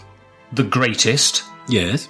Mohammed Beni, or the most rubbish, how would they be able to tell me those thingies? Well, they could contact you on @InfoPerfected on Twitters. And if they want to run their insults by me first, they can contact me at perfectedinfo. They can also just go to the website and comment on this post or another post or anything, or read some of the reviews we post, which is infoperfected.com. We post a review every Wednesday, a written review of a game, some older, some more modern. Get on there, read them, write some comments, say, my God, Ben, you're the Hemingway of your age. Yes, and that's quite an age. And then we have the Instagrams and the Facebooks. Instagram is Perfect Information, and Facebook, on the other hand, is Perfect Information. And finally, 2 more things. One, we have a donate button. Yes, while we do now have somebody who forces us to shill out for them. But, you know, it's not buying us the baked beans we need to survive, is it? No. Well, I do get my Brie, my champagne, and some of the caviar, but I'm afraid the budget does not have enough for baked beans. I wondered, actually, why you got a completely new set of clothing today, Georgios, and a gold ring, and you came in a car where you didn't have a car previously. No reason. You told me that it was just enough to cover costs. It is just barely enough to cover costs. I guess my costs are different to yours. Yes. You know, I budget very, very, very conservatively. Yes. If you do like the show, do drop us a few euros. It's we're not just greedy. It's just a nice reminder that we're not actually screaming into the void. And then also we do have reviews on iTunes. So, Georgios, as the globe cools for the autumnal equinox, but it doesn't. That's the problem.